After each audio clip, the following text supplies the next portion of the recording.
Mas afinal, graça e lei, inimigas ou aliadas? A igreja estava crescendo, o evangelho tinha saído das ruas de Jerusalém e alcançado povos distantes, especialmente os gentios, pessoas que não eram judias, mas que estavam se convertendo ao cristianismo. Paulo e Barnabé haviam levado a mensagem de Jesus a várias cidades, e muitos gentios haviam crido, mas um grande problema surgiu. Será que esses novos convertidos precisavam seguir a lei de Moisés para serem salvos? Alguns judeus cristãos de Jerusalém foram até Antioquia, onde havia uma grande comunidade de crentes gentios, e começaram a ensinar algo que causou confusão. Se vocês não forem circuncidados, como manda a lei de Moisés, não poderão ser salvos. Isso abalou a fé daquelas pessoas. Será que Jesus não era suficiente? Será que além da cruz era preciso seguir as regras judaicas para entrar no reino de Deus? A tensão cresceu tanto que eles decidiram levar essa questão aos apóstolos e líderes da igreja em Jerusalém. Era a hora de uma decisão oficial. A reunião aconteceu. Pedro, um dos principais líderes da igreja e alguém que já tinha visto Deus agir entre os gentios, quando pregou lá na casa de Cornélio, em Atos 10, eu já falei disso por aqui. Pedro começou a falar: irmãos, vocês sabem que desde o início Deus me escolheu para pregar aos gentios. E o que aconteceu? O próprio Deus deu a eles o Espírito Santo, assim como deu a nós. Ele não fez distinção entre nós e eles, pois purificou seus corações pela fé. Então, por que agora queremos impor um jugo que nem nós judeus conseguimos carregar? Não, cremos que somos salvos pela graça do Senhor Jesus, assim como eles. A sala ficou em silêncio.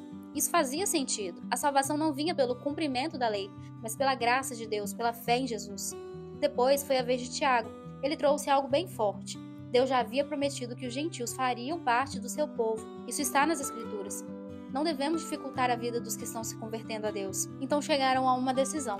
Os gentios não precisavam seguir a lei de Moisés para serem salvos, mas precisavam manter a unidade com os cristãos judeus. Eles deveriam evitar algumas práticas ofensivas, e isso era uma forma de mostrar respeito e manter a comunhão entre os irmãos. Uma carta foi escrita com essa decisão. Para garantir que ninguém tivesse dúvidas, enviaram 2 líderes, Judas e Silas, junto com Paulo e Barnabé, para explicar tudo pessoalmente. Quando os irmãos gentios receberam a carta e ouviram a explicação, ficaram aliviados e felizes. A salvação era pela fé, e agora havia um caminho claro para que judeus e gentios vivessem unidos na fé em Cristo. Mas afinal, graça e lei, inimigas ou aliadas? Tudo isso nos ensina algo importante. A graça não exclui a lei, mas coloca cada coisa no seu devido lugar. A lei de Moisés foi dada por Deus e teve o seu propósito, mas a salvação é por meio da fé e não da lei. O próprio apóstolo Paulo explicou: porque pela graça vocês são salvos por meio da fé, e isso não vem de vocês, é dom de Deus, não por obras para que ninguém se glorie. Por outro lado, isso não significa que a lei era inútil. Jesus não veio abolir a lei, mas cumpri-la. Os princípios de santidade, justiça e amor a Deus continuaram sendo essenciais para a vida cristã. O que mudou foi a forma como nos relacionamos com a lei. Não mais como um fardo para alcançar a salvação, mas como um reflexo da nova vida que recebemos em Cristo. Porque foi decidido que os gentios não precisavam carregar o peso das tradições judaicas, mas ainda assim deveriam viver de maneira que honrasse a Deus e promovesse a unidade entre os irmãos. A graça nos salva, mas ela nos transforma para vivermos segundo a vontade de Deus.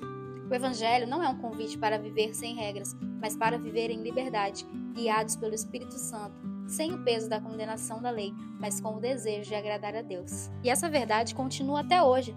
Não somos salvos pelo que fazemos, mas o que fazemos reflete a salvação que recebemos.